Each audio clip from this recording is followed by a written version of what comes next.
Di sebuah wilayah pertanian yang dikelilingi hamparan sawah hijau, hiduplah sebuah keluarga sederhana.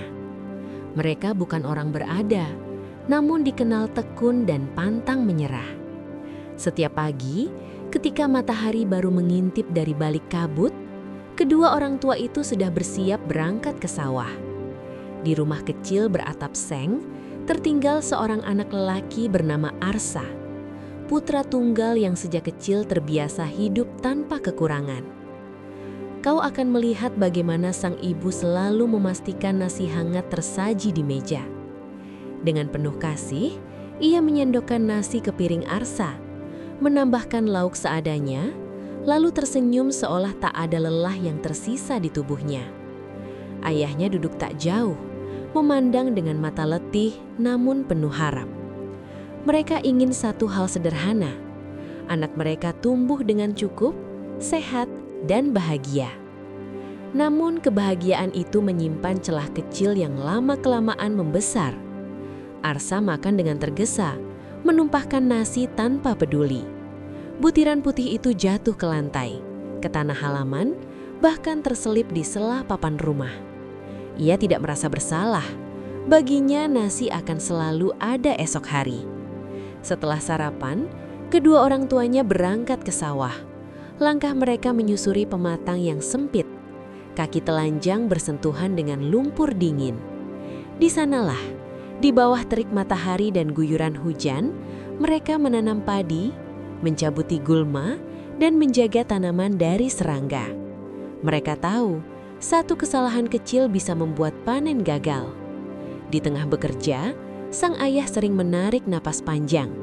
Ia bercerita pada istrinya tentang kekhawatirannya, tentang Arsa yang semakin besar namun tak pernah membantu, tentang nasi yang selalu tersisa dan terbuang.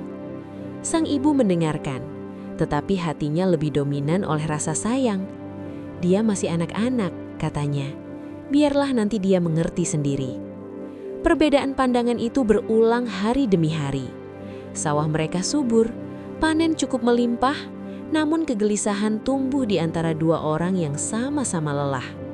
Mereka bekerja bukan hanya untuk hari ini, tetapi untuk masa depan anak mereka. Sementara itu, di rumah, Arsa menghabiskan hari dengan bermain dan tidur. Saat lapar, ia mengambil nasi sesukanya. Ia tidak mengingat bagaimana padi ditanam, dijaga, dipanen, dikeringkan, lalu digiling. Semua terasa jauh dari pikirannya. Bahkan ketika kucing dan ayam di sekitar rumah memandang sisa nasi dengan mata lapar, Arsa tetap acuh. Hewan-hewan itu saling berbisik, seolah memahami sesuatu yang tidak disadari manusia. Mereka tahu betapa berharganya padi yang disimpan rapi agar tak dimakan tikus. Mereka melihat sendiri bagaimana orang tua Arsa pulang dengan tubuh letih dan pakaian basah oleh keringat. Hari berganti malam. Suatu malam, udara terasa pengap. Kau bisa merasakan panas yang menempel di kulit, membuat tidur tak lagi nyenyak. Arsa terbangun, gelisah, lalu mengeluh dalam hati. Saat itulah, sebuah suara samar terdengar dari luar rumah. Bukan suara hewan, bukan pula angin. Rasa penasaran mengalahkan kantuk. Arsa melangkah keluar, mengintip ke arah halaman. Di sanalah, di tempat nasi sering ia tumpahkan, sesuatu yang tak pernah ia bayangkan sedang terjadi. Butiran nasi yang selama ini dianggap remeh tampak berkumpul, berkilau pucat di bawah cahaya bulan. Kau mungkin akan menahan napas pada saat itu, karena dari butiran-butiran kecil itulah terdengar percakapan pelan yang syarat kesedihan. Kau mendengar satu persatu butiran nasi berbicara, seolah mereka memiliki ingatan panjang tentang hidupnya. Ada yang bercerita tentang masa ketika ia masih berupa padi, berdiri rapuh di terpa angin. Ada yang hampir hilang terbawa hembusan, namun disapu dengan hati-hati oleh tangan seorang wanita petani dan dimasukkan ke dalam keranjang dengan penuh perhatian. Engkau akan merasakan kebanggaan yang mereka ceritakan. Bangga menjadi beras yang dimasak untuk menghidupi manusia. Namun kebanggaan itu runtuh ketika mereka akhirnya dibuang begitu saja, terinjak dan dilupakan. Kesedihan mereka bukan karena jatuh ke tanah, melainkan karena merasa sia-sia. Butihan lain ikut bersuara. Ia mengingat saat dijemur di atas tikar, dilindungi dari ayam-ayam yang hendak mematuk. Semua usaha itu, semua penjagaan itu, seolah tak berarti ketika akhirnya ia menjadi nasi yang tersisa dan dibuang. Arsa mendengarkan dalam diam. Setiap kata seperti mengetuk sesuatu di dalam dadanya. Untuk pertama kalinya, ia melihat nasi bukan sebagai makanan biasa, melainkan sebagai hasil perjalanan panjang dan kerja keras banyak pihak, terutama orang tuanya. Rasa bersalah mengalir perlahan.